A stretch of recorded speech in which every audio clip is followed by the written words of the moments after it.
Hello, and thank you for choosing this clean historical Western romance by Emma Ashwood. Before we begin, don't forget to hit that subscribe button. Your support allows us to keep sharing more wonderful stories for free. So grab a cozy spot, kick back, and let this story whisk you away to a different time and place. Enjoy. Copyright Emma Ashwood. A Bride in Name Only by Emma Ashwood. Chapter 1. June 1870, Akron, Ohio. Laura looked longingly at the building in which the singing classes were held at the end of Union School, which she had dreamt of attending before her father's carriage accident. Bitterness swelled in her throat at how their circumstances had changed since the death of her father. Her mother, who had been frail before, had become more so. Laura shook her head at the memories, willing them to dissipate. There was no point in dwelling on the past, but the memories were everywhere. She linked her arm through her mother's as they strolled through the streets of Akron, Ohio. The small town was a mill village, and all the locals either had or did work at the Sawyer cotton mill. Through the goodness of the Sawyer brothers who owned the mill, she and her mother remained resident in the village, receiving a small stipend on which to live every month. Whenever Laura thought about their precarious situation, her stomach muscles clenched and her blood ran cold. She had a plan which she had not yet discussed with her mother. Just then, her mother's soft hand on hers went still, and Laura glanced at her mother's freckled face, so like her own. "What is it, Mother?" Laura asked, seeing nothing out of the ordinary anywhere about them. Her mother did not answer, only clutching Laura's hand ever tighter. Laura searched her mother's face and then followed her eyes to a wooden building across the road. Laura sighed. It was the Akron poorhouse for the elderly. "Mother, that will not happen to you," Laura said grimly, her mouth set in a firm line. "You don't know that, Laura," her mother said, her voice shaky. Laura sighed. She could not deny what her mother said. The stipend from the mill paid for the boarding house into which she and her mother had moved after her father's death. The row houses on Corn Street in which they had lived before were for those families whose breadwinner or head of the household worked at the mill. "I don't feel too good, Laura," her mother whispered. She swayed to her side. Laura loosened her hand and held her mother by the waist. With the other hand, she reached into the crocheted reticule hanging from her shoulder and fished out a bottle of smelling salts. She opened the lid and brought it to her mother's nose. After a few minutes of inhaling the pungent smell, her pallor seemed to improve, and Laura returned the bottle to the reticule. "We're not far from the boarding house, Mother," Laura said, urging her mother to continue walking. The mill doctor had advised her mother to take up gentle exercise as a way to dispel the fainting spells which had increased in frequency. It was a relief when to arrive at the steps that led to the front porch of the Akron boarding house. "What is the matter?" Miss Polly, a gray-haired widow, asked from her seat in the parlor, which was also filled with several women. "Mother had a fainting spell, but she seems all right now," Laura answered. "I'll take her up for a rest." "Yes, that is for the best," Judy Davies agreed, a newly married young woman whose husband worked in the mill. Laura pushed open the door to their ground-floor room, another act of kindness bestowed on them, rather than a room on the first or second floor. The rooms were large and neat enough, with an oak dresser on one side, a large bed centrally placed, and a generous window which flooded the room with light. Laura helped her mother to the bed, fluffing the pillow and slipping off her walking shoes. As her mother regained her breath, Laura looked around the room that was now their home. It was comfortable, but it did not belong to them, and every month had them pay their boarding rent and buy food, which took up all of the mill's stipend. 7%. The trouble came with the uncertainty as to how long the generosity would endure. The uncertainty of it caused them both anxiety, and Laura sometimes woke in the middle of the night, drenched in a cold sweat. Her eyes shifted to her mother on the bed. Her eyes closed, and an arm draped across her face. As if sensing her stare, her mother opened one eye and glanced at Laura. Their eyes met, and Laura inhaled deeply. The moment she had dreaded had come. She had to tell her mother. "Mother, we need to do something to alter our situation," Laura ventured. We can't continue this way. We don't know when the Sawyer brothers will decide to stop paying us. I know, Laura, it causes so much distress to live this way, but what can we do? Mother, I have decided to go to the West as a mail-order bride, Laura announced in a dull voice. A small cry escaped her mother, and her hand flew to cover her mouth. Mother, it's the only way, Laura continued urgently.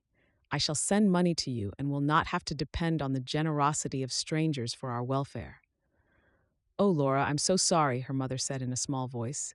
Whatever for? Laura asked. For all this, her mother said, using her hands to gesture at the room. For you having to consider such an awful prospect. Laura clutched her mother's hand. It's not your fault, Mother, and it's not as bad as it sounds. A good many eligible women have done the same road. I certainly shan't be the first, Laura said in a confident voice that belied her fears. How could she leave her mother? Who would take care of her? Has that nice lady from the grocer shop not called you? Her mother asked, her voice carrying a desperate tone. Laura shook her head. She had tried to get all sorts of jobs, but to no avail. The one job she had been offered in a grocer shop paid so lowly that it amounted to not working at all. No, Mother, and besides, the pay was so little it would hardly pay for the boarding house. Maybe if we both worked, her mother continued, her eyes searching Laura's face. Laura's heart twisted. It was difficult for them both, but she couldn't afford to give in to her mother's unsaid pleas to stay. If she did, they could be out in the streets, and Laura knew her mother's nerves would not survive such an upheaval. You're in no state to work, Mother, Laura said gently. Her mother sighed deeply and turned her head towards the window. I shall miss you so, she finally said, and Laura sighed with relief. Me too, Mother, but I'm not going yet. I have to find a gentleman first, Laura said in a cheerful voice. Her mother turned back to her, a shrewd glint in her eyes. Knowing you, my dear Laura, you have somebody in mind. Laura laughed, glad that the tension had ebbed away. Her mother knew her so well. In the last 2 months, she had trawled the advert pages in the newspaper that Mrs. Allen, the woman who ran the boarding house, faithfully left in the hallway table each morning. She had identified 5 adverts and had compiled a list. I have a list of potential gentlemen, Laura said shyly. All from the West, but I'm having trouble deciding which advert to respond to. Why don't you fetch the list and we can look at it together? Her mother offered. Laura squeezed her arm, knowing how difficult it was for her mother to take on this jovial response. She got up, opened a drawer in the oak dresser, and from beneath her clothes she removed a neatly folded sheet of paper. She returned to the bed and spread out the paper. They read through Laura's neat handwriting. This second gentleman has a child and his wife passed on a year ago, her mother said. How terribly sad, poor child. He must miss his mother so much, her mother said with feeling. Oh, look, Laura, he's a Christian too. Look at this other one. He says he's a miner with a good position in the mining company. Her mother shook her head. A miner is a miner, no different from working in a cotton mill, perhaps worse. Look what happened to us after your dear father passed on. Nothing to show for all those years he put in working for them. No, Laura, leave that one alone. You don't want to be beholden to a company all your life. The other 3 adverts did not hold much appeal to Laura.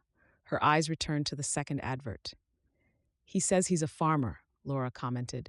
Now a man with land to his name has good prospects. You'll never be without a home, Laura, her mother said. He wants a bride who is decent and honorable. I know no other young woman more honorable than you, my dear. Laura smiled. Thank you, Mother. The implications of the conversation hit Laura. She would have to leave her mother, possibly forever. Tears sprung to her eyes. She couldn't bear never seeing her mother again. Let's not be maudlin, her mother said, and pulled Laura into an embrace. There'll be time enough for that. Chapter 2. Fetch me some hickory chips, please, Benjamin, Daniel called out to his 7-year-old son. While he waited for Benjamin to return with the chips, Daniel surveyed the woods and the frost on the leaves of the trees. Winter had come, and he had not yet found himself a wife. Out of the 5 letters of response to his advert, one had particularly moved him. And yet he couldn't bring himself to write the letter of invitation to the young woman in question. He really needed a wife, Daniel thought, as he surveyed the carcass of the deer he had killed earlier, hanging from the mud roof. There was so much to do. It was late evening, and he hadn't started their dinner yet. Benjamin returned then with the sweet-smelling chips Daniel used to start a fire in the pit, dug out in the center of the smokehouse. Soon, a thick cloud of smoke was blowing, and he stepped out and closed the door. "Come, let's go in now, son. It's getting cold," Daniel said and draped his arm around Benjamin. They walked into their log house, so devastatingly devoid of a woman's touch. When Catherine had lived there, delicious smells filled the whole house. Now it was just cold, and he hadn't had opportunity yet to start a fire in the stone fireplace. "I'll get dinner started," Daniel said. "And you, young man, can light up the kerosene lamp." "Really, Pa?" Benjamin asked, his eyes alight. "You're a big boy now," Daniel said and ruffled the boy's sandy blonde hair. "Just remember to be careful when lighting it. Kerosene can burn up the house." "I'll be careful, Pa," Benjamin replied and solemnly proceeded to lift the glass off the lamp. Daniel watched him for a while longer and then went to the tiny kitchen. He lit the cooking stove and placed a pot of hot water onto it in which to boil the 2 pieces of fresh meat. While the water simmered, he threw in 4 carrots, 2 large potatoes, and a handful of peas. That was the best he could do with a meal, and he was sick of it. While dinner cooked, Daniel went to the living room and sank onto his favorite chair beside the fireplace and proceeded to kindle the fire using a pan of chips on the side. Soon he had a good fire going. "Will you tell me a story, Pa?" Benjamin requested, looking at him hopefully from his seat on the rug by the fireplace. His first instinct was to plead exhaustion. His limbs ached from hunting all morning before gathering nuts with Benjamin for the winter. His mind, though, was the most exhausted from worrying about his son when he took him into the woods. He worried Benjamin might wander off and get lost in the expanse of the thick forest.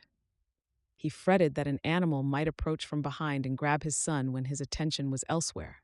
"Pa?" Benjamin's voice brought him back to the present. "Ah, yes," Daniel said. "A story. Let me think which one. How about the one Ma used to tell me about the squirrel who used to hide inside the trunk of the oak tree?" Daniel sighed. "All right, son, but I can't tell it as good as Ma did." "I know, Pa," Benjamin agreed in a voice that tugged at Daniel's heart. 10 minutes later, Daniel wound up the story, his eyes filled with tears. Sometimes he felt so angry at her. Why could she not have fought the influenza? Other people had contracted the disease and survived. He missed her so much. Their life seemed so empty without Catherine. Their tiny home even seemed too big for the 2 of them. Daniel pushed himself to his feet and went to the kitchen where he set the dinner table, a long, narrow board placed on trestles. He dished dinner into 2 plates and then called Benjamin. Catherine used to cover the unsightly board with the beautiful tablecloth she had lovingly sewed.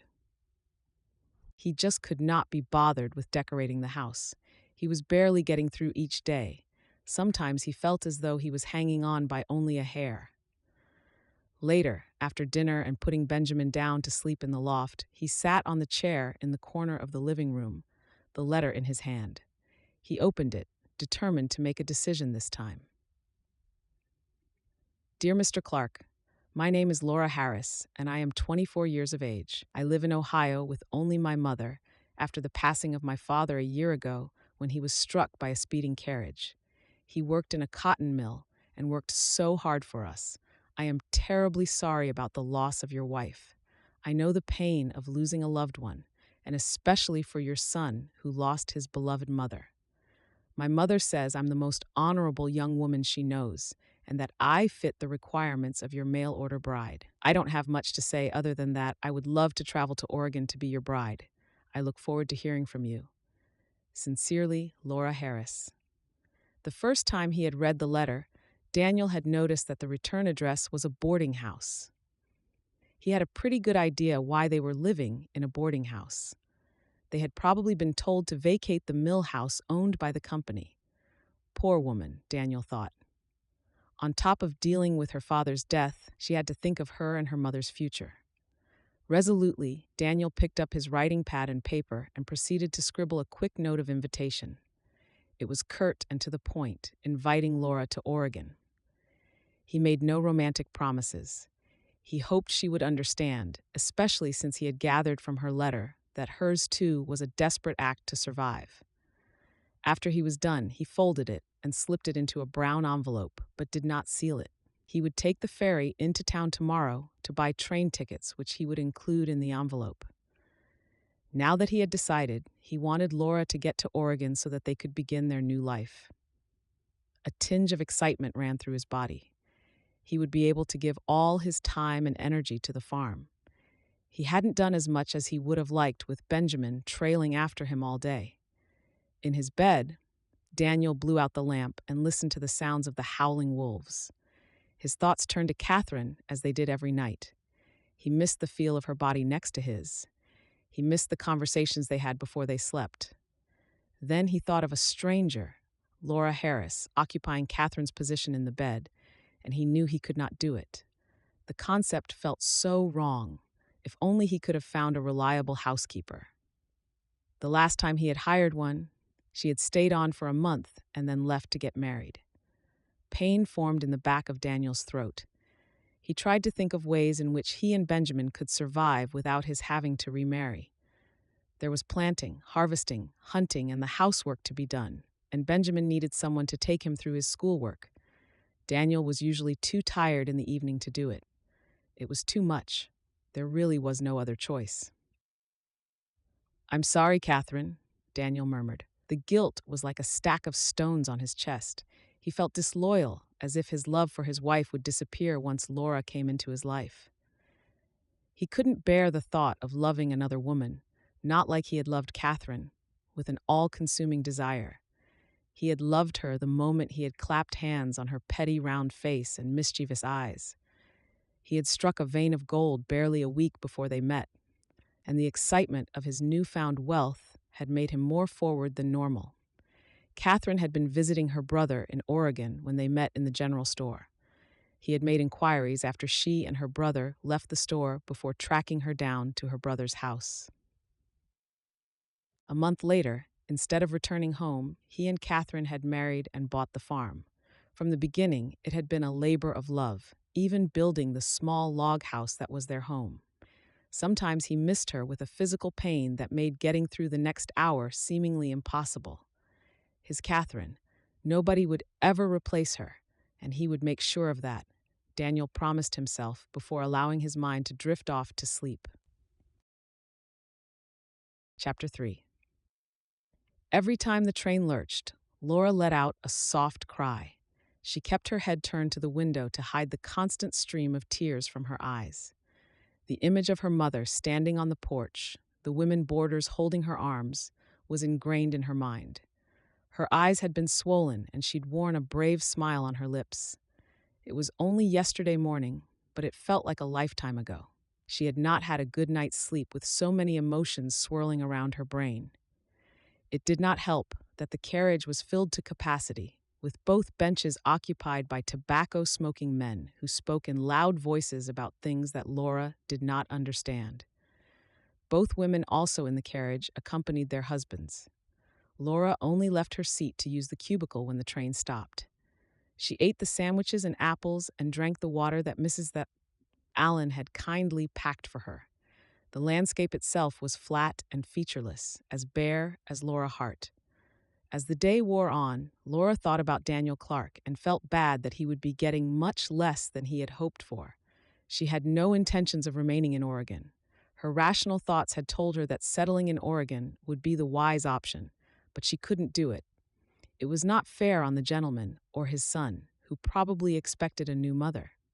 She would do her best for the time she was in Oregon, but that was the best Laura could offer. Her future was with her mother in Akron. Laura dozed on and off as the train rumbled along the tracks. The landscape changed to miles and miles of lush greenery and clumps of trees covered by snow. Had she been looking forward to what lay ahead, Laura would have enjoyed the scenery and the wild animals that roamed the land.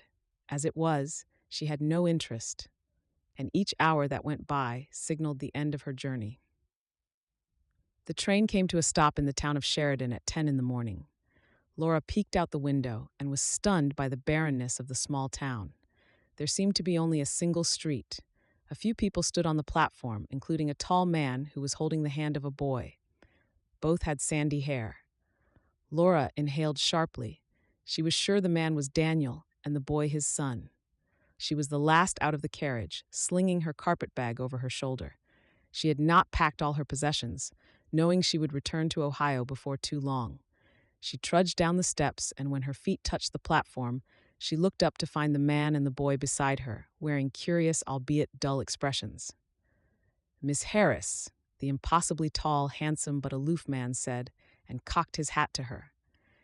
"Yes," Laura replied, weariness weakening her voice. "Please call me Laura. And I'm Daniel Clark, and this is my son Benjamin." "Will I have to call her Ma?" the boy asked, looking up at his father. Laura was shocked into silence. Her heart went out to the boy and her despondency lifted.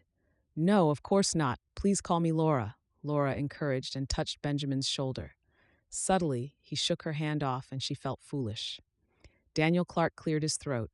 "I've arranged for us to exchange our vows," he said, keeping his eyes away from hers. "Now?" Laura squeaked. "Do you have a problem with that?" Daniel asked her, his hazel eyes on her. Laura gave a nervous laugh. "No, it's just that I thought. We live across the river, Miss Harris. Coming to town is quite a trip, and the river can swell at any moment." Laura noticed the cold then. She pulled her coat tighter. Marriage? She had known she was coming to get married, of course, but so soon. She looked at Daniel and his son, their faces expressionless. They did not make her feel welcome. Laura felt bad about the train of her thoughts. The boy had lost his mother less than a year ago, and Daniel his wife. She recalled the numbness and then the pain that followed her father's death. They were probably feeling the same. Laura promised herself to try to be compassionate and not to judge them too harshly. She plastered a smile on her face. "All right then, I'm ready." Her dress was hardly fit for a wedding, Laura thought, and then she shrugged. She didn't particularly care about her appearance, and Daniel did not seem interested. He kept his eyes averted, as if she had brought something nasty from the train. She swallowed her hurt feelings. "Do you have more luggage?" Daniel asked, staring at her carpet bag with a frown. Guilt overwhelmed Laura at the reminder that she had not intended staying in Sheridan for long, either as his wife or Benjamin's stepmother. She shook her head in reply. "All right, let's go on then. The circuit preacher will be waiting for us," Daniel said, and relieved her of her bag. Daniel took Benjamin's hand, and they strolled out of the train depot. Laura watched them for a numbed second, taking in the fact that she was on her way to her own wedding. It was not how she had envisioned her special day to be. But she had also never imagined she would be marrying a complete stranger. Resigned to her fate, Laura trudged after them, out onto the street. She stood for a moment to take in the small town. The single row comprised a blacksmith, a general store outside of which 3 men stood gaping at her, a wagon store, and a tiny hotel without apparent custom in its dark interior. As she passed the 3 men, they tipped their hats at her. "Welcome to Sheridan," one said, and Laura smiled back nervously and murmured her thanks. She continued walking, realizing with a stab of dread that Daniel and Benjamin had disappeared. It was then that she noticed the wooden church set aside from the other buildings. She heaved a sigh of relief and followed into the church. It was comfortingly warm after the chill outside. Her eyes adjusted to the dimness inside, and she noticed that it looked bigger on the inside than it had appeared from the outside. Benches were arranged neatly on each side of a wide central aisle.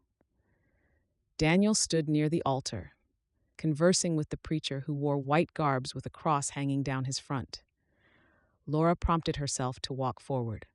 The ceremony was quick and emotionless, just as she envisioned her marriage would be. The preacher, whose face was covered in an unruly mass of beard, smiled at her and shook both their hands. He too did not have much to say, and they left shortly after, following the route by which they had come. "Are you all right?" Daniel asked her in a kind tone when they stepped out. Laura nodded wearily. The exhaustion of the train journey was getting to her, and she had a pressing need to eat and then lie down. "Come, it's not too far to the river," he said, his tone becoming curt. Again, she walked behind Daniel and Benjamin past the main street and then leftwards. Laura's eyes widened when she saw the river that stretched out behind the row of shops. "This is the Yamhill River," Daniel said and offered no additional information. Laura swallowed hard. A pontoon with a flat bottom and vertical rectangular sides stood by the banks of the river. Her breath caught in urgent rasps. "Are you frightened of the pontoon?" Benjamin mocked in a superior tone. Laura shook her head. Her fear of water was probably making her see and imagine things. "I have never been on a pontoon," Laura admitted, chewing on her lower lip. "There's nothing to fear," Daniel snapped. Prosody. Laura clamped her mouth and watched as Daniel conferred with the man holding an impossibly long pole into the water before he fished in his pocket to hand the man some money. Oh, Lord! Her feet trembled so at the thought of dipping her feet in the brown-looking water. She wanted to flee, but there was nowhere to run. "Come on, then," Daniel said impatiently, and then held out his hand. Chapter 4. Daniel padded from his bedroom just before dawn, carrying a kerosene lamp in one hand. In the living room, he glanced up at the loft, raised a few steps from the ground. Her curly red hair sprawled over the mattress, the blankets kicked clear of her body, revealing a creamy thigh. Daniel looked away, embarrassed at the length of time his eyes had lingered on her leg. Resolutely, he walked to the kitchen, lit the cooking stove, and put water on for their tea. Meanwhile, he cleared the mist on the window and looked out. It was still dark and would be for another hour. He waited a while longer and decided that she was not about to wake up, as he had expected. He took a pail from under the sink and opened the back door. He could hear Bessie lowing from the simple shed he had built almost 10 years earlier. Bessie had lost all her offspring over the past years, but the dairy cow surprisingly survived disease, severe weather, and sometimes hunger. "I'm coming, Bessie," Daniel called and pulled his coat up to his cheeks. Inside the barn, Daniel filled Bess's feeding trough with corn stalks and settled himself on the milking stool. He managed to get half a pail from her. Bessie was getting old, and he had planned on buying another dairy cow, but after Catherine's death, it had not been a priority. With another hand to help, Daniel promised to buy another cow. He patted Bessie's side as he stood up. She was a good old cow, never kicking the pail of milk or decreasing her supply of milk. He hurried back into the warmth of the house and was surprised to find a sleepy-eyed Laura in the kitchen. "Miss Harris?" Daniel said, and then blushed when he realized the name he had used. "I mean Laura," he said, the name coming out of his mouth with difficulty. Her first name implied an intimacy he did not share with her, but calling her Mrs. Clark would have been worse. "Good morning," she smiled almost shyly. By the light of the lantern, her red hair seemed to glow, interspersed with gold wisps. Daniel inhaled sharply. The hissing of the boiling water caught their attention. "I can prepare the tea if you like," Laura offered. "Yes, fine," Daniel said, and promptly handed her the milk and left the barn by the same route he had appeared. He returned to the barn and cleaned Bessie's stall. By the time he was done, daylight had set in. He trudged back to the house to find Laura and Benjamin in the living room, nursing cups of tea. Daniel ruffled Benjamin's hair. "How did you sleep?" he asked him. "It was nice sleeping with you, Pa," Benjamin said, and Daniel looked away in shame.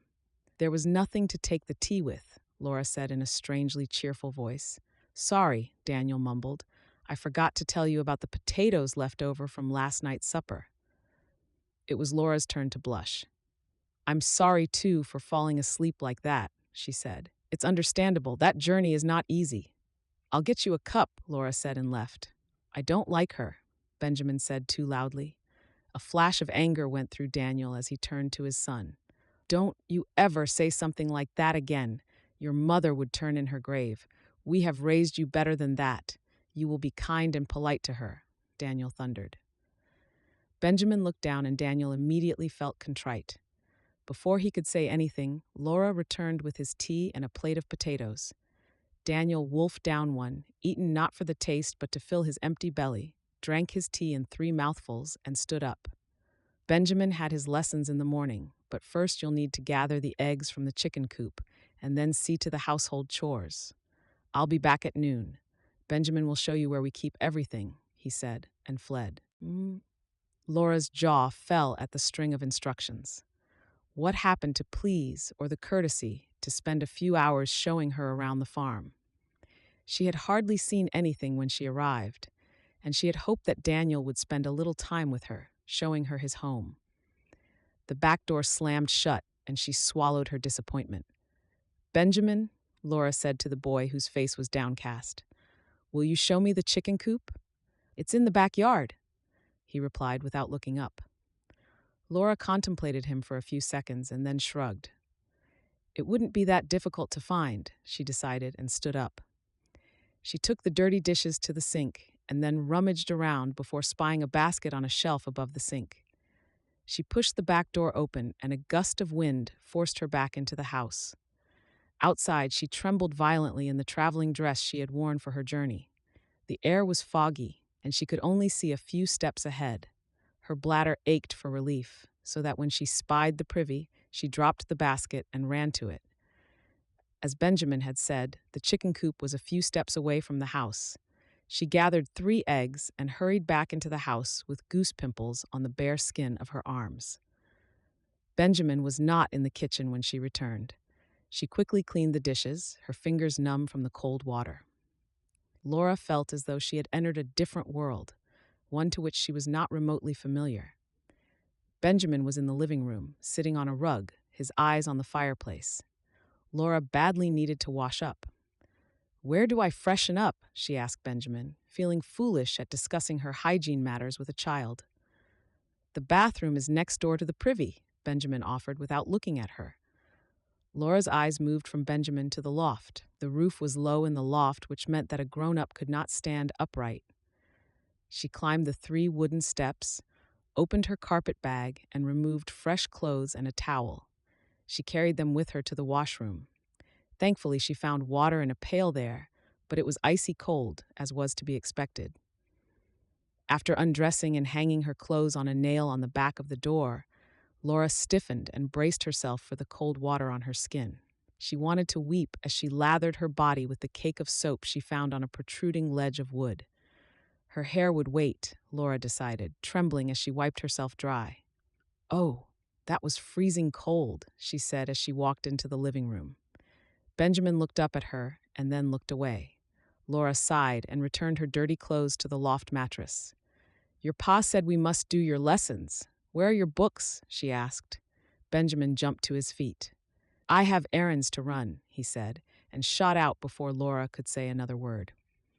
Seconds later, the back door slammed shut. "All right," Laura said to no one. She looked around the living room, noting the rather dirty rugs on the floor. A pile of clothes sat to the side of the loft. She would do the washing then, Laura decided. It took more than an hour before she actually got to wash the clothes.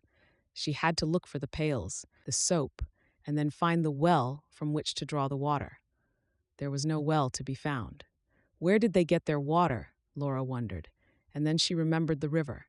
She followed the well-worn path they had taken to get to the house the day before, to get to the river's edge. She chose high ground where the water was clean, and was soon busy scrubbing away.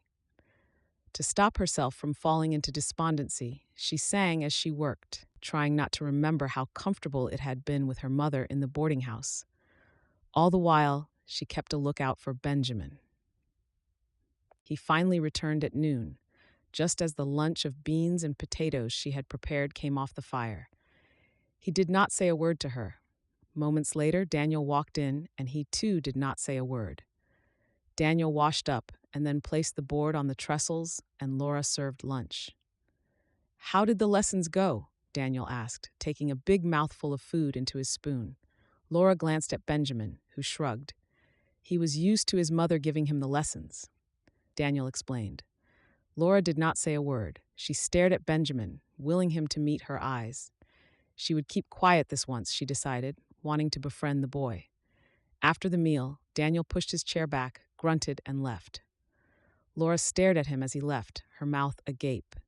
She blinked several times in disbelief. There was no mention of the food or the washing she had done or the dusting. Benjamin slinked off after his father. She was left alone in the kitchen, fighting tears. Chapter 5. After dinner, Daniel sat in his favorite chair with the lamp on a table beside him and read literature on improved farming methods. He was so engrossed in reading that he only considered after some time how tired Laura must have been. She sat half asleep in the chair, her body at an odd angle. Benjamin, too, had dozed off, his body sprawled across the rug. Daniel was about to tell Laura to retire to bed when it hit him that she couldn't sleep until he and Benjamin left the living room. "Laura," Daniel said, touching her arm. She did not wake, and he stared at her. She smelt of fresh soap, and the skin on her neck looked so smooth and soft. He settled back into his chair, his book discarded. It had been a week since Laura's arrival, and already the little log house looked like a home. At that moment, she let out a small groan and turned her head. Daniel made a decision. He stood up and padded to the bedroom to collect the spare bedding Catherine had kept in the wardrobe. He carried the bedding to the kitchen.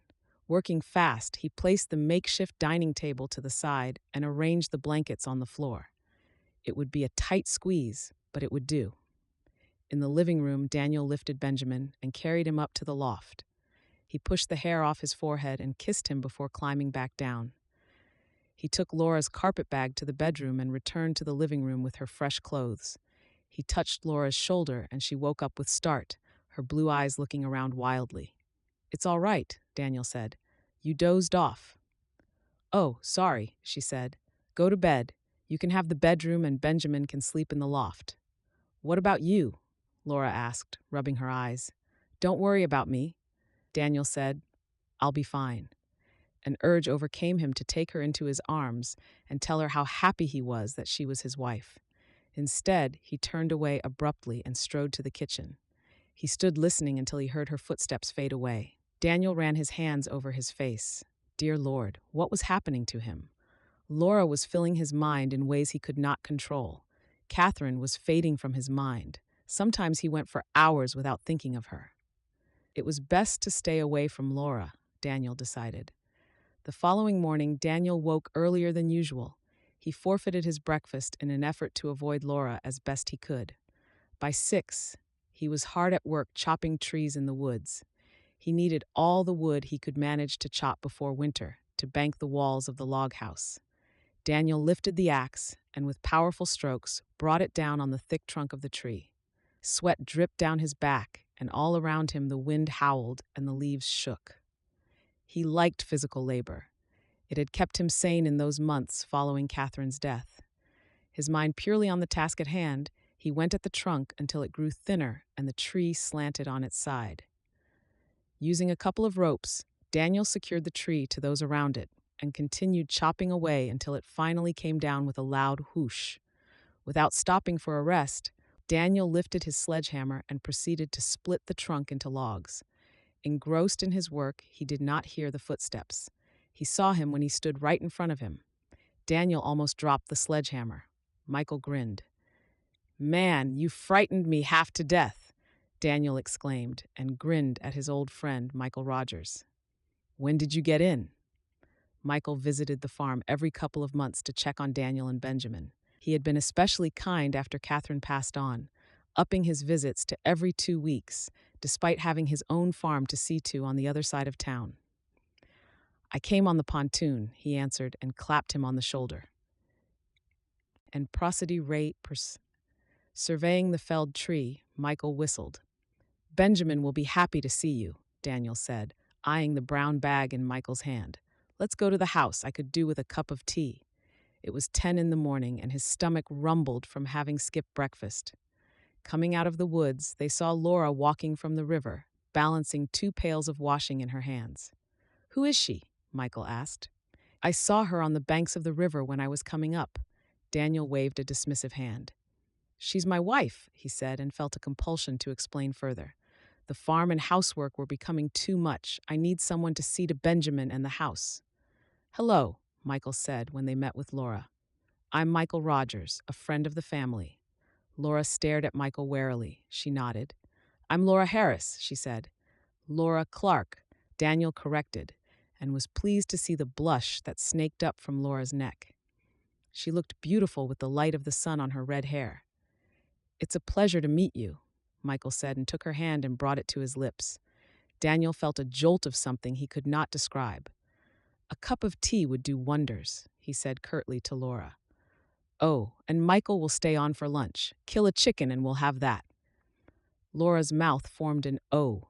Michael chuckled. You have no idea how to slaughter a fowl, do you? He asked. And to Daniel's surprise, Laura chuckled along and shook her head. I'll help you, Michael offered. After that cup of tea, he said and winked. Thank you, I'd appreciate it, she said, her features soft and a smile playing on her lips.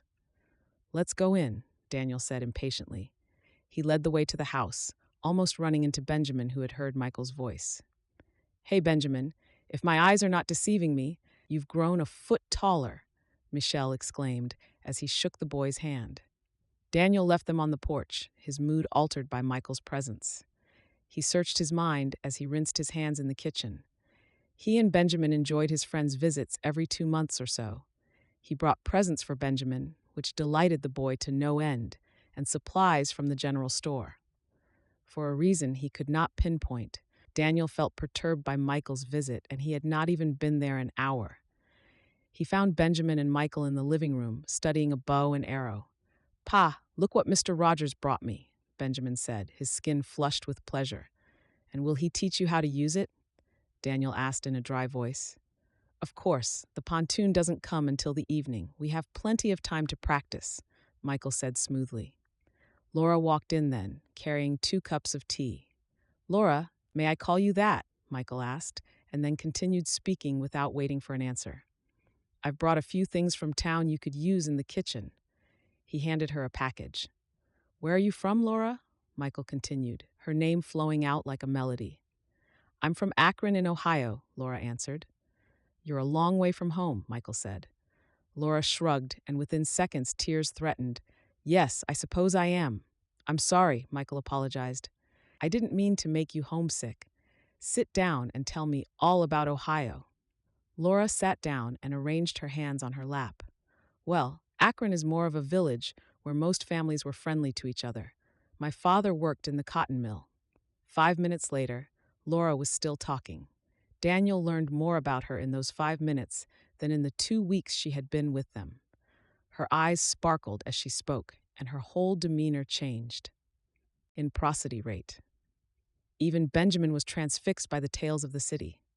Sounds as if your father was quite a man of the world, Michael commented after Laura regaled them with a tale of how her father had taught her how to play the piano when she was just 6 years old. He was, and I still miss him, Laura said, her voice soft. You play the piano? Michael asked. Laura laughed in response. That was a long time ago. I bet it's something you never forget, Michael said. Daniel realized that neither he nor Benjamin had spoken. He felt as though they were interlopers, eavesdropping on a conversation in which they were not included. You have better get started on lunch, Laura, Daniel said in a sharper voice than he intended. She glanced at him and shot to her feet, her face crimson. I'm sorry, I got carried away, she said. Daniel glared at her, emotions he could not decipher swirling in his mind. Chapter 6. Laura wanted to cry for no particular reason. It was 2 in the afternoon, and she felt as gloomy as the dark clouds in the sky. She trudged back into the cottage with 2 rugs in her hands. Without much energy, Laura returned them to the living room floor. She stood fixed to the spot. She missed her mother with an ache that refused to go away. It didn't help matters that she was not wanted here. Benjamin and his father avoided her as if she had the plague. She and the boy seemed to have reached a quiet agreement. He didn't bother her, and she gave him the same courtesy. After the first few days, Daniel had stopped asking about their lessons, and though she felt guilty for lying by omission, Laura had other matters heavy on her mind, such as why she had not applied for a maid's position in one of the wealthy homes back in Akron. It would be no different to what she was doing here. She was nothing more than a servant here. If anything, Laura thought, it would be better as she would be earning a wage. She was as married as a single woman. Bitterness swelled in her mouth. Daniel's aim was to get a servant, not a wife. She looked around the small living room in which she had made many improvements. The rugs were always clean, as was the fireplace after months of not being cleaned. Laura cocked her ears to the sound of two deep voices drifting in from the front of the house. A flush of pleasure ran through Laura when she recognized Michael's hoarse voice. She glanced at the drab blue dress she wore for her chores. Their voices got closer and she could make out the words. Michael was speaking. The husband was away and the wife was working alone in the fields. The intruders entered her house and held her children captive until she returned. Apparently, they only wanted food, and once she offered them all the food they had stored for the winter, they scurried off into the darkness. That must have been quite a scare, Daniel said. Yes, and there's panic in the village, Michael said. They entered the house and found Laura trembling, her eyes wide with fear. She had heard of attacks, but had never given it much thought. Laura, you look as though you've seen an apparition, Daniel commented. I couldn't help but overhear your conversation, Laura stammered. Can they come here? Oh, Laura, forgive me. Such news is not for delicate ears, Michael soothed. Besides, the village I spoke of is a long way from here. There are no settlements nearby here. His words soothed her somewhat. She brushed down the creases on her dress, feeling self-conscious with both men's eyes on her. I have just the thing to take your mind off that nasty business, Michael said. Sit. Laura obeyed. She perched on the edge of the seat as Michael fished out a package from the brown bag he carried and handed it to her.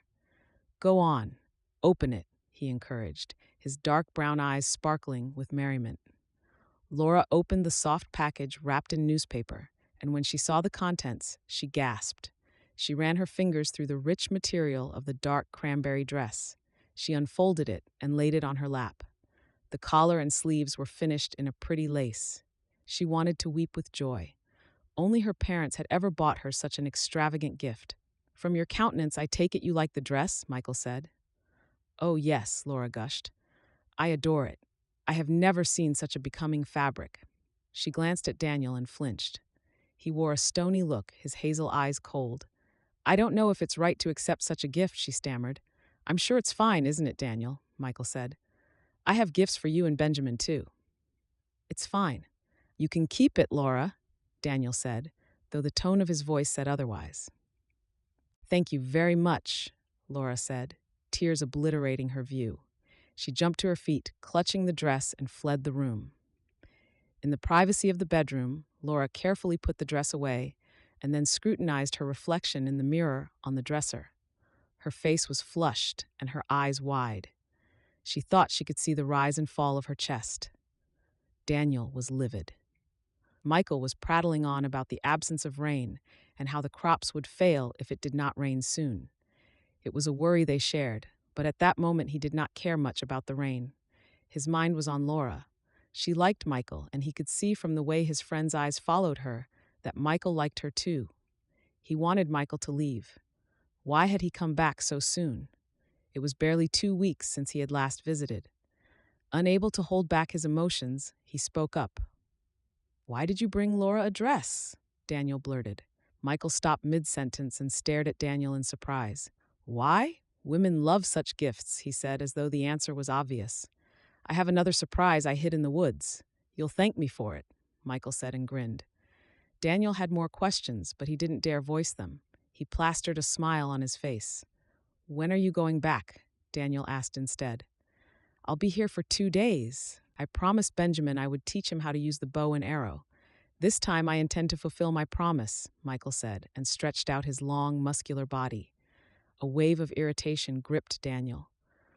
All right, I'll leave you to it. I have to get back to work. Where's Benjamin? He asked. Laura? She hurried in from the kitchen.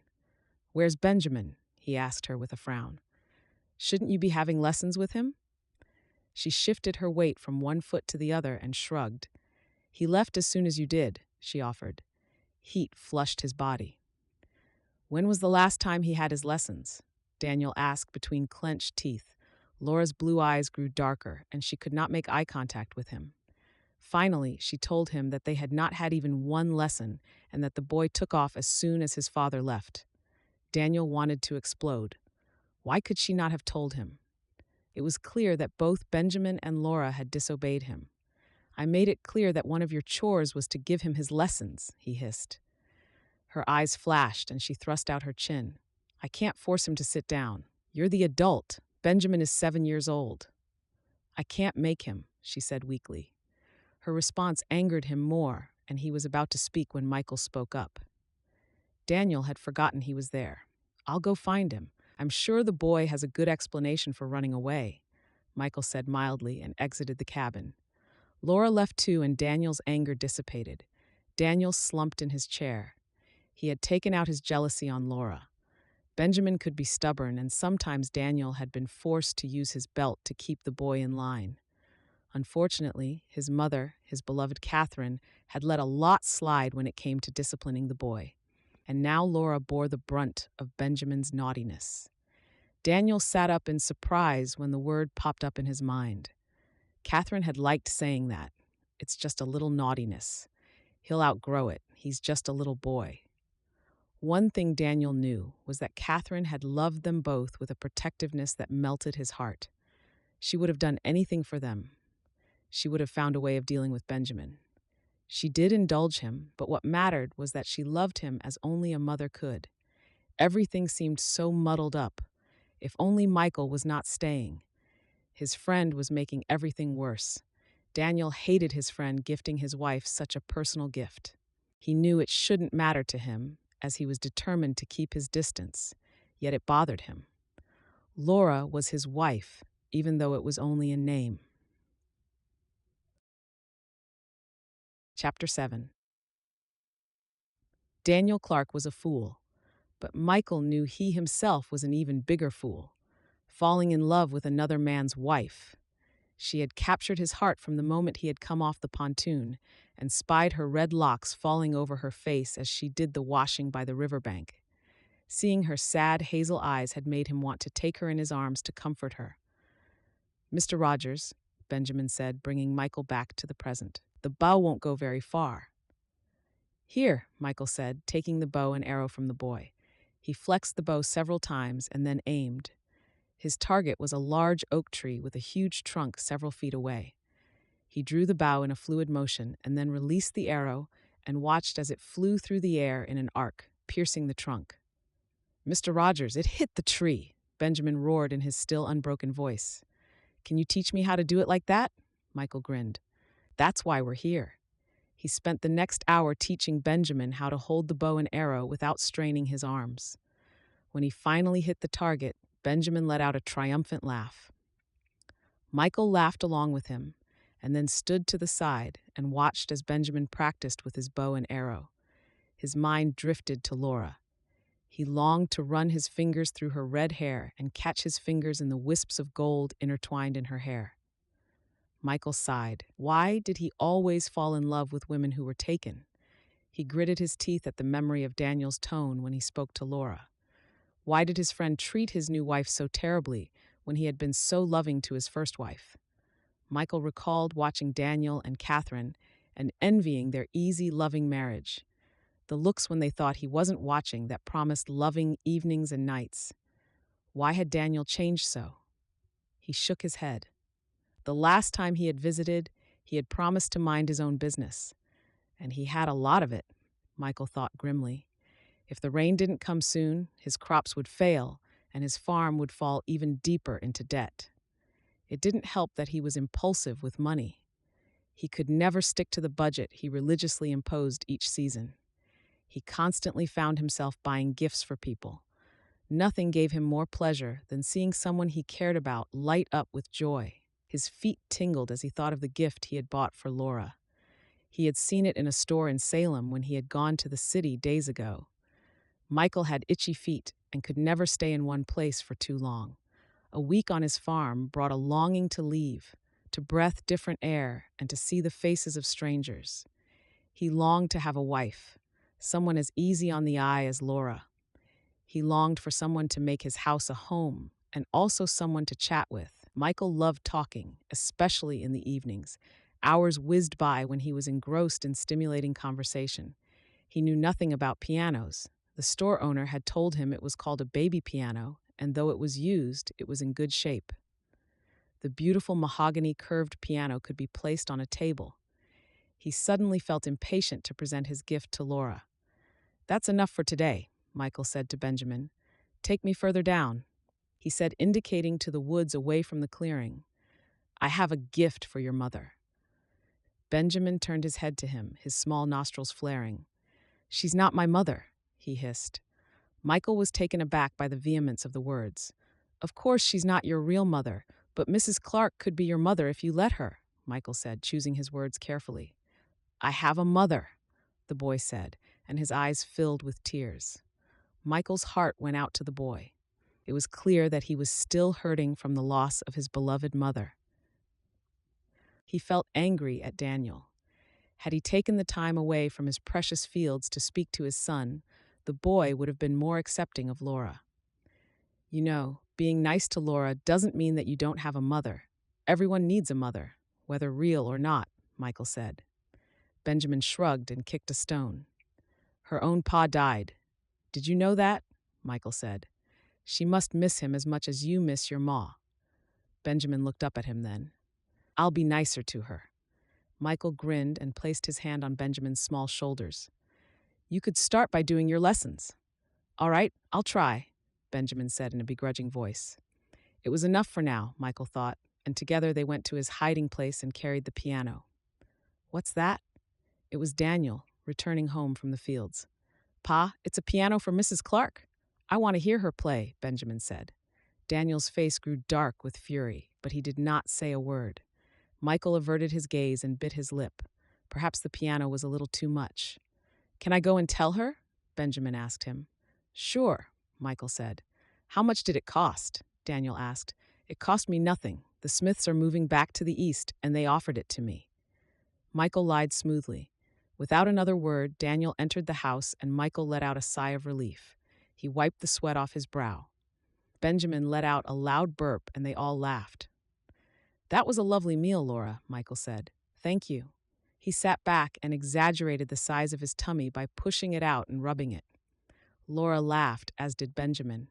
She dared not look at Daniel. He had been in a foul mood all evening, and she couldn't fathom why. The last time Michael had visited, he had looked so pleased to see him. Perhaps it was her admission earlier in the afternoon that she did not give Benjamin lessons. He hadn't mentioned it. Maybe he would when their visitor departed. She pushed thoughts of Daniel from her mind and went about her chores, carrying the dirty dishes to the sink. The three males stood up and headed to the living room, where she would serve them tea. "Laura," Michael said from the doorway, "would you play us something on the piano?" Laura grew hot. "I'll try, but it's been a while since I played." He rubbed his hands together in anticipation, and she laughed. Michael was the ray of sunshine that kept her days away from Akron bearable. Just knowing he would come to visit was enough for her. She thought of the grand gift he had given them as a family. Laura loved music. It made her heart dance when tunes filled the house. She washed the dishes and made the tea as quickly as she could, already deciding on the tune she would play. Michael had placed the piano on the table and set out a stool for her to sit on. Laura sat down, arched her fingers over the keys, and struck the opening notes of "Onward, Christian Soldier." Onward, Christian soldiers, marching as to war, with the cross of Jesus going on before. Christ, the royal master, leads again the foe. Forward, into battle, see his banner go. Michael's voice boomed, filling every space in the living room. Laura lost herself in his beautiful singing voice. When it was over, she clapped eyes with him. "I didn't know you could sing so well," she exclaimed. "And I didn't know you could play so well," he said, his eyes glued to hers. Laura's heart raced. It was as though only he was in the room with her, lost in their music. A movement from Daniel caught the corner of her eye. He stood up and glared at her before he stormed off, his feet pounding the floor. She shook her head. What was he upset about? She looked at Michael, and lightning went through her. Could Daniel have seen the growing feelings that she had for his friend? Michael looked at her in a way that made her know he felt the same. If only she could have married Michael. "Oh Lord," Laura murmured to herself. What was wrong with her? She stood up abruptly. "Miss Laura," Benjamin said before she could excuse herself, "will you teach me to play the piano?" She looked in his eyes, searching for mischief. Michael nodded subtly. Laura smiled at Benjamin. I would be happy to. Chapter 8. Will you buy candy for me, Pa? Benjamin asked, his body snuggled against his. Daniel nodded and then looked up at the skies. Dark clouds moved across the sky, a sign that it would rain. But then again, it had been this way for weeks. His eyes fell on Laura, standing at the far end of the pontoon, her head turned to the water. She seemed like a stranger to him, closed off from everything when Michael was not around. His heart twisted at her lonely form. He ached to talk to her and to hold her, yet he knew his thoughts were a betrayal of Catherine. His whole being was screaming for release from his prison. Catherine was gone, yet every time he turned to speak to Laura, he felt Catherine's eyes watching him. He sighed as Sheridan Town came into view. They needed to stock up for when the rain came. The pontoon came to a stop. He lifted Benjamin to the banks and then gave Laura his hand. She placed her small one in his, and a tremor went through him. He reacted every time they touched accidentally, but he wasn't the only one, Daniel thought grimly. Michael was soft on his wife. He knew that now, and it was driving him over the edge. He may not love Laura, but he didn't want anyone else to love her. What a mess, Daniel mused as they walked towards the general store. He exchanged greetings with a few people. Do you mind if I take a walk? Laura asked when they reached the store. It was on Daniel's lips to tell her he would take the walk with her. Instead, he nodded and followed Benjamin into the store. Francis Perkins and his wife Rose manned the counter, and when they saw him, they called out greetings to him. When do we get to meet your pretty wife? Rose Perkins, a middle-aged woman with an amiable manner, said to him. She'll be here soon, Daniel replied without explaining further. How are the crops holding up? Francis Perkins asked and took Daniel's list. Daniel shook his head. I'm afraid if it doesn't rain soon. The Lord hears our prayers, Rose Perkins said. It shall rain soon. Daniel nodded and walked down the aisle, searching for Benjamin. He truly hoped that the Lord did hear his prayers because he couldn't continue the way he was. He found Benjamin looking at the tools. Why don't you go choose your candy? Daniel said to him. He wondered where Laura had gone. He would have liked to buy her some fabric, but he couldn't very well choose it himself. Michael, though, would have chosen it without too much trouble. It had been 3 weeks since he had visited, and Daniel was glad that he had not returned. Michael was trouble, and the longer he stayed away, the more he and Laura would get used to their way of life. Daniel knew some marriages were based on what each person could offer the other, and perhaps, with time and no interference, he and Laura would fall into their own marriage. Half an hour later, he and Benjamin were packing their supplies into a hired wagon to take them to the pontoon. Where is she? Daniel murmured as he unpacked the last sack of flour. Laura hadn't realized that she was crying until the wet tears fell down her cheeks to her neck. She had a good husband who did not strike or mistreat her, yet she felt as if she had a hole in her heart. She knew what had brought on the latest wave of hopelessness. She had written to her mother, informing her of her plans to save to return home. Just a week ago, her mother had replied and beseeched her to give the marriage a chance. Marital unions were made in heaven, and the Lord abhorred divorce. The monthly check from the cotton mill was coming as regular as clockwork, and there was no need to worry about money for the boarding house. Her mind shifted to Michael. She hoped he would come soon. He had a way of lifting her spirits with kind words. They spoke a great deal, and she found herself telling him things she should have been telling her husband. She had even confided in him her worries over money, and he had offered to give her some to send to her mother. Oh no, I couldn't, Laura had said. Gifts she could accept, but the money was too much. It would be taking advantage of Michael's generosity. Besides, she knew he was sweet on her, and as much as she wanted to see him, she worried over Daniel's reaction. She noticed how his eyes grew intense when she and Michael spoke.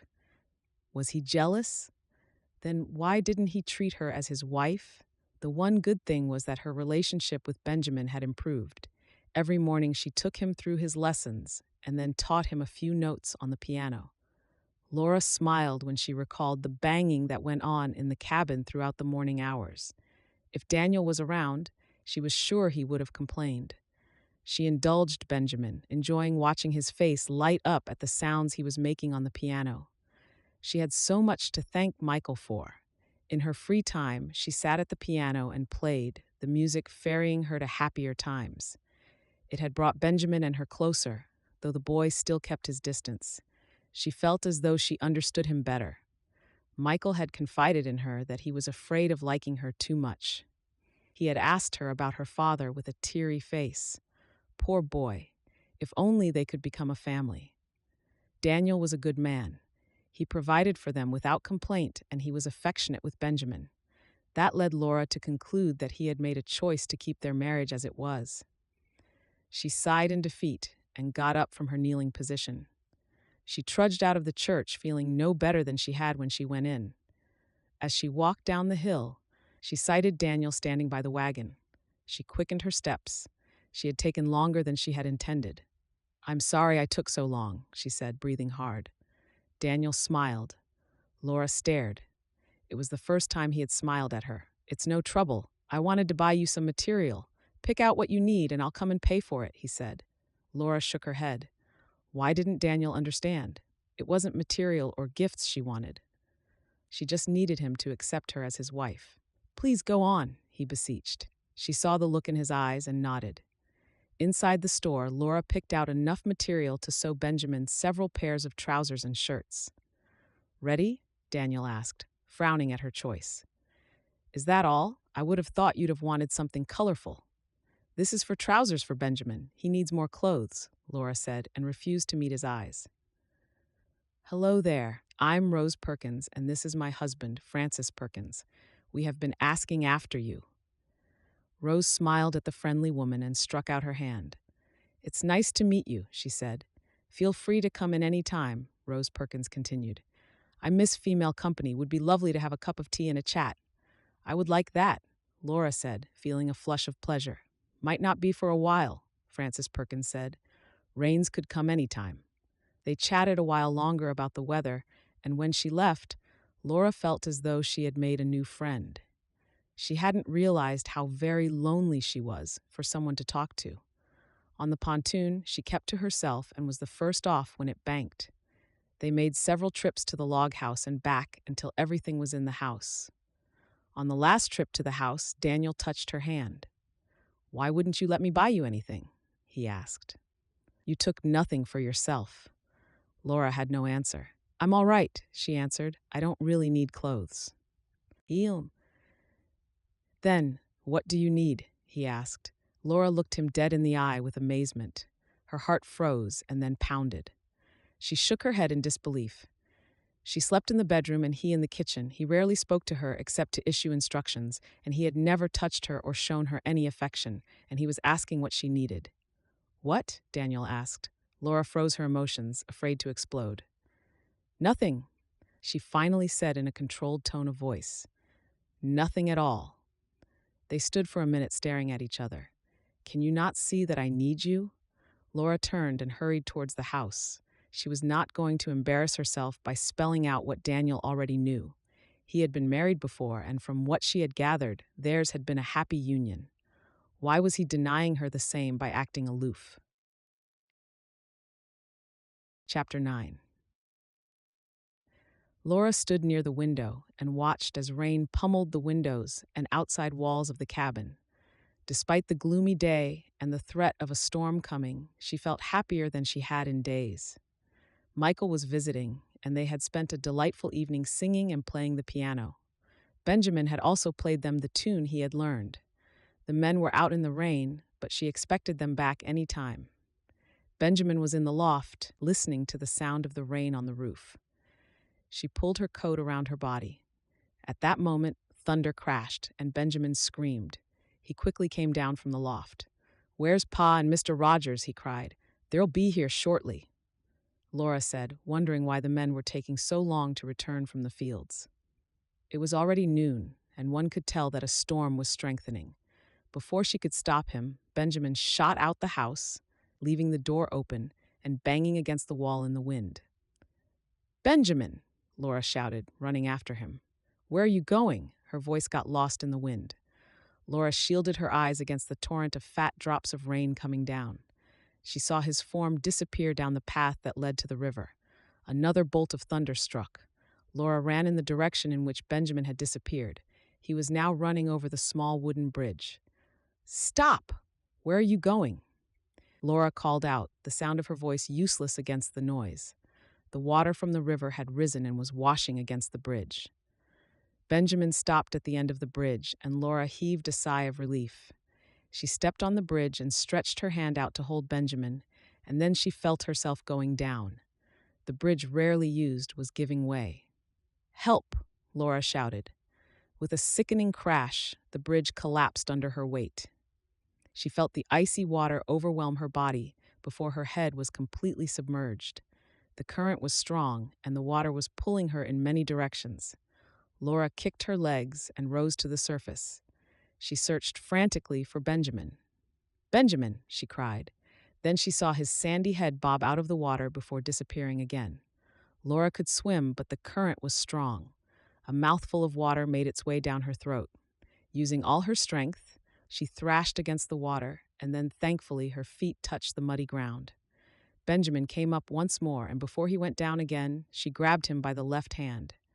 Debris whirled around her, and she grabbed a large branch and held on to it for dear life. "Oh, Benjamin, oh, Lord, I have you," Laura cried as she held him. "Laura, Laura, I'm coming," Daniel shouted, his words barely audible. Within minutes, she felt a strong arm around her waist. It was Michael. He held her, and Daniel took hold of Benjamin. She was shivering when they made it to the riverbank. "He's not breathing," Daniel cried. Laura crawled to him. His face was pale and lifeless. Laura gripped his cheeks and manipulated the small body several times in an effort to breathe life back into the boy and to get him to take a breath again on his own. She had to get the water out of his lungs so that he could come back to them. Then, with a splutter of water from his mouth, he coughed, and Laura could have wept. Benjamin raised his head and spewed more water, and then he started to cry. Laura gathered him into her arms, and he clung to her neck. "Oh, he's fine. He's all right." Daniel breathed in relief. "Let's get them into the house," Michael said. Daniel tried to pry Benjamin's hands from Laura's neck, but he wouldn't let go. "It's fine, I'll carry him," Laura said, and both men helped her to her feet.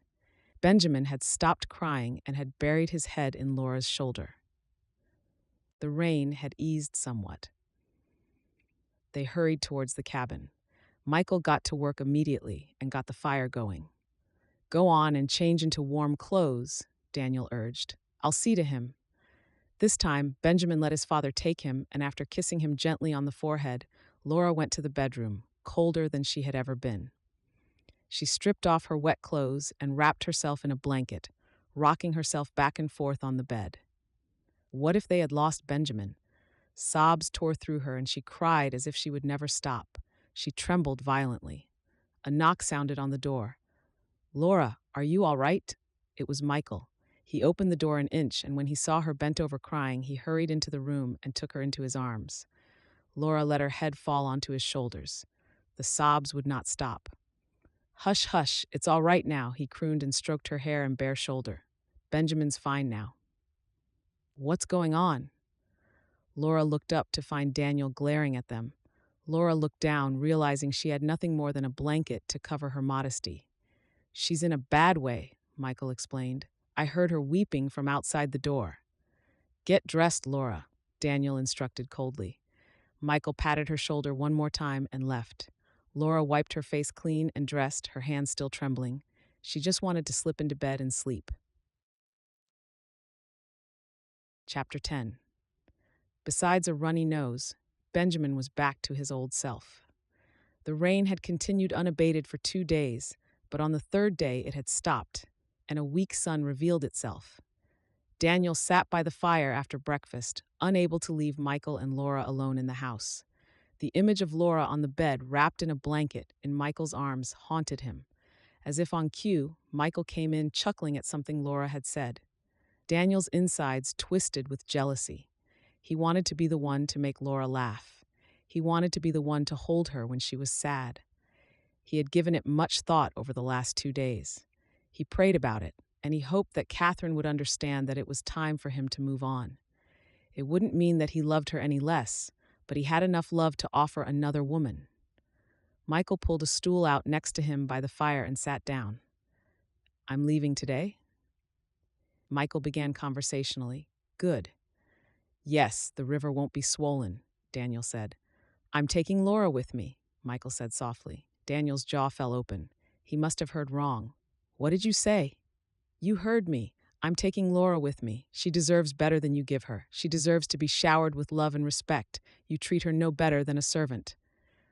"What business is it of yours?" Daniel thundered, his hands folded into fists. He was not a violent man, but the temptation to sink his fist into Michael's smug face was very tempting. He couldn't believe the gall of the man. "I'm in love with her, Daniel, and I can make her happy," Michael replied with feeling. Daniel inhaled sharply. His ears pounded, and for a moment he was gripped in panic. Had the two of them spoken about it, and had Laura agreed to go? The anger left him, and he was left with a misery so great he just wanted to weep. How could he blame Laura if she wanted to go? He had been so unfair, treating her like a piece of furniture.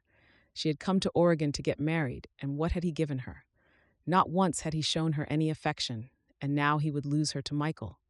Still, Daniel thought and squared his shoulders. He would not lose her without a fight.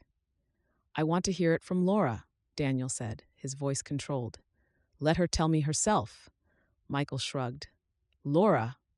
Daniel called, and she came rushing in. "Is everything all right?" she asked, her pretty features creased with worry. Daniel took in her red hair held from her face in a bun, and her blue almond-shaped eyes now wide with concern. He loved her. She had crept up on him like an unseen ivy. He felt nauseous, and his head was heavy with regret. He saw clearly how it might have been from the moment Laura arrived in Sheridan. He would have welcomed her warmly and showered her with love. They would have spent evenings beside the fire, talking and getting to know each other. Now that chance was gone if she decided to go with Michael. There would be no one to blame but himself. Michael stood up and took Laura's hand. "I love you, Laura, and I want to give you a better life. I can make you happy. I'm leaving, and I want to take you with me if you'll have me." "There's nothing for you here," Michael said. He dropped down from the loft, ran to Laura, and grabbed her hand from Michael. "You can't take her. She's ours. Tell him, Laura," Benjamin cried out. Silence fell in the room. The only sound to be heard was their breathing. "What do you say, Laura?" Michael asked. Laura took a step closer to Daniel. His heart swelled with hope and dread. She kept her eyes on Michael. "I have a husband," she finally said. Daniel could have wept. He covered his face with his hands. "Thank you, Lord," he said to himself over and over again. "I respect that," Michael eventually said. "I'll leave now." "Daniel?" Daniel stood up and they shook hands. "I hope there are no hard feelings. We can still be friends." Daniel nodded. "No hard feelings," he said, and clapped Michael's shoulder. The farewell was a little awkward, and Daniel was glad when Michael finally left. He didn't really blame Michael. Any man would have been proud to have Laura by his side. He had just been too stubborn to see it. "Benjamin," Daniel addressed his son later, "why don't you go out and practice with your bow and arrow? The sun is out, and it may not be a beautiful day tomorrow." "A light, Pa," Benjamin said, and went off happily now that his world was secure. Daniel inhaled sharply. He felt uncharacteristically nervous. He could hear Laura's movements in the kitchen. He padded to the kitchen and leaned on the doorframe to watch her. His wife was so beautiful, with the wisps of red hair loose against the nape of her neck. He edged closer and wrapped his hands around her waist as she turned, nuzzling her neck. He inhaled the sweet smell of soap. He buried his head in her neck and kissed her. She sighed, and he turned her around to face him. "I love you, Laura Clark," Daniel said solemnly. She lowered her head. Daniel lifted it with his finger and twitched her nose. She laughed softly. He could have listened to the sweet sound of her laughter all day, but for now, he had other things on his mind. "May I impose on your time?" he asked. She cocked her head, and before she could speak, he kissed her mouth. "Can you cook later?" he asked, his voice husky. She nodded. He took her hand and held her close. He knew in that moment she was everything he had ever wanted. Epilogue. 18 months later, Laura brushed egg white over the dough and then sprinkled it with sugar. With that done, she placed it on the counter of the kitchen and removed her apron. In 2 hours, it would be ready to be placed in the oven. She turned her attention to the carrots waiting to be diced when a movement outside caught her attention. The house now had a wraparound porch on which Benjamin liked to run with his sister Sarah, wobbling after him. But today, Benjamin was out in the backyard helping his pa make a swing to hang from the large oak tree so that Laura could keep an eye on the children from the kitchen. Seeing nothing outside, she decided to pop out. She chuckled at the sight of her 1-year-and-a-half-month-old Sarah cuddled on the rocking chair with her grandmother. It had been years since her mother had come to live with them. And whenever Laura saw her mother's form, she wanted to weep with joy.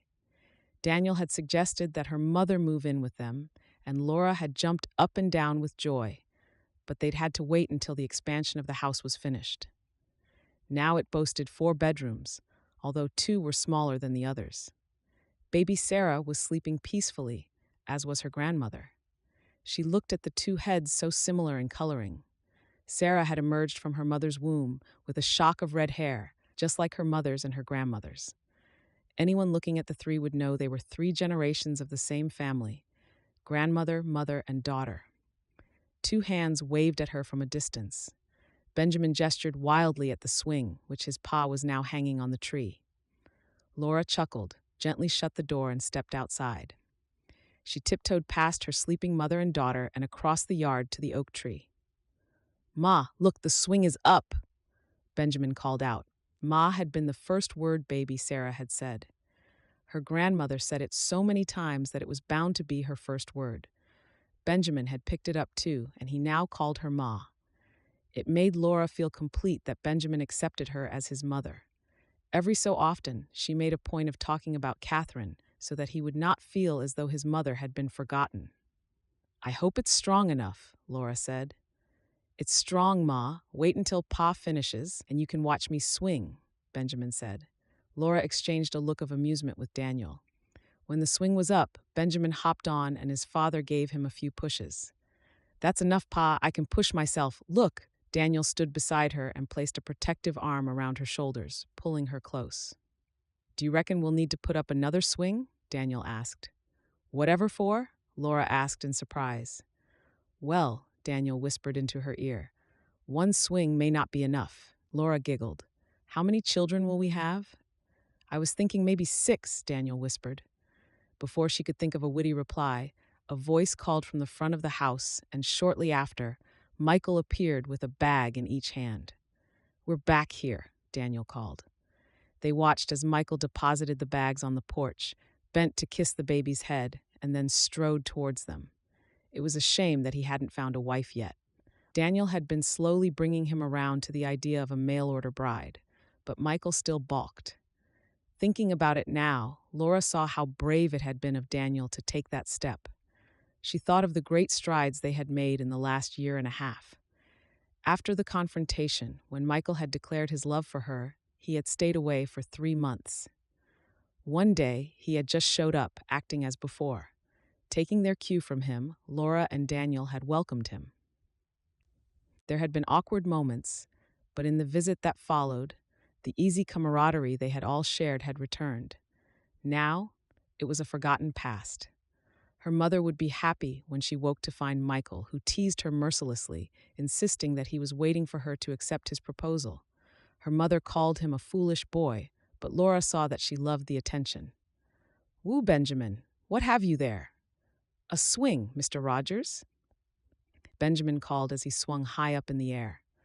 "Pa made it for me. Sarah will swing on it too." "I bet," Michael said. They shook hands and exchanged pleasantries. "What did you do to the 2 beauties out there? They are dead to the world," Michael said with a chuckle. Mrs. Clark sewed a doll all morning, and Sarah's work was to unravel the ball of wool. "I'd say that constitutes a pretty exhausting morning," Daniel said. Laura laughed. "Especially for my mother. Sarah is a ball of energy, but mother keeps up with her. Sarah will keep her young. Why, she hasn't had a fainting spell other than in that first week," Daniel said. Laura nodded. The air agreed with her. Looking at her, one would think she was 10 years younger. It was a good idea to bring her out here, Laura said. Families should be together, Daniel said. Speaking of which, Michael, did you place the advert? Ah, I'm afraid not. Too busy at the farm. Not enough time in a day, I say. Daniel and Laura looked at each other and laughed. What? Michael asked with a solemn expression. You're a coward, Michael, Daniel said in a solemn tone. Oh, let him be, Laura said after listening to them argue. He'll come around when he's ready. Thank you, Laura, Michael said. Now I smell something hot and delicious from the kitchen. They trooped into the house together, Laura's hand intertwined with Daniel's. The end.